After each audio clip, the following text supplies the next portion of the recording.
Welcome back to One Comic Book a Day, where we're covering the story I've been most looking forward to getting to since starting this, or specifically in the Golden Age. The late, great Otto Bender, who maybe is one of the best Superman writers of all time and Captain Marvel writers of all time, though I'm talking about the Shazam Captain Marvel, not the Carol Captain Marvel or the Marvel Captain Marvel. The Last Days of Superman, a comic about Superman dying. He's, of course, not really dying. That's how we get out of this. And that ends up being the biggest disappointment of the story, is that we don't go far enough with it. Though this does inspire All-Star Superman by Grant Morrison, which is maybe the greatest Superman story ever told, which does go further with this idea. But yes, Superman thinks he's dying. He thinks he has this disease. Truth be told, the camera of the photographer near him has kryptonite in it, but he doesn't think there was any kryptonite around him, but he keeps getting dizzy and collapsing. Doctor's called in, says he has this disease. He hits all the symptoms for it, and Superman actually believes that he's dying of this disease, though we haven't made it clear if he ever actually gets sick or not. It'd be kind of surprising if he just got a disease while never having the common cold. So the story becomes a series of things, like a lot of Superman stories do. It reminds me of Save the Cat, if you've ever read that screenwriting book, which is a terrible book, but it's sort of the mainstream idea or default of what to follow when it comes to writing a screenplay. But in that book, it argues that in the first part of the second act is your fun and games portion. This is where you put all your fun ideas. The problem with Golden Age Superman is it just becomes that.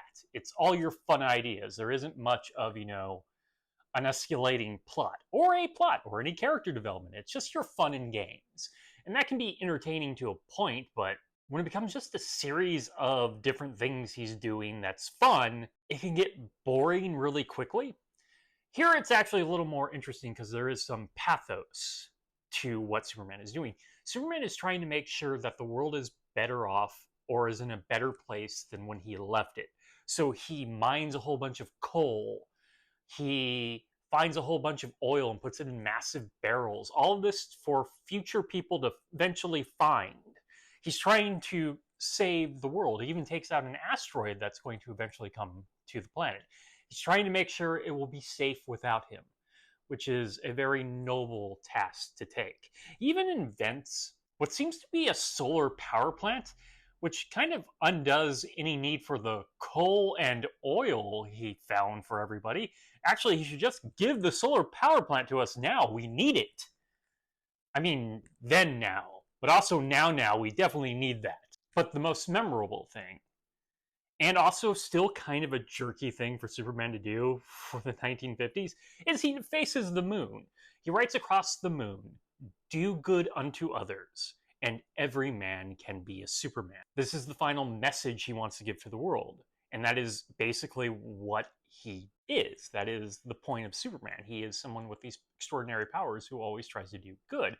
But he also is trying to inspire you that even though you don't have these powers, you can still do good unto people. He's a selfless character, and human beings are unfortunately a very selfish species.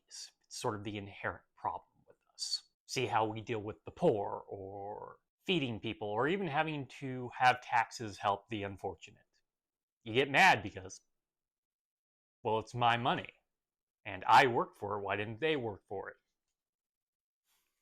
Do one good to others, and every man can be a Superman.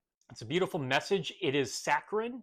It may be cheesy. Neither of those things are a bad thing, but people complain they're bad. But it doesn't make it untrue at the end.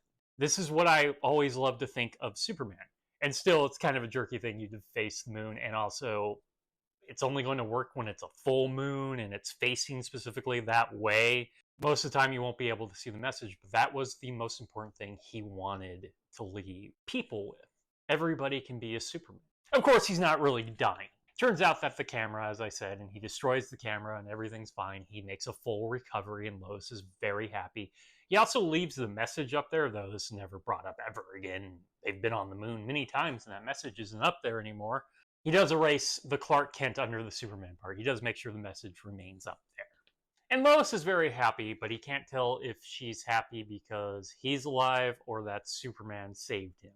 Who she's really into. And I think the answer is both of you. and depending on the time, she probably can't make up a decision between the two of you, Clark. That's the problem. She'd probably tell her you're Superman.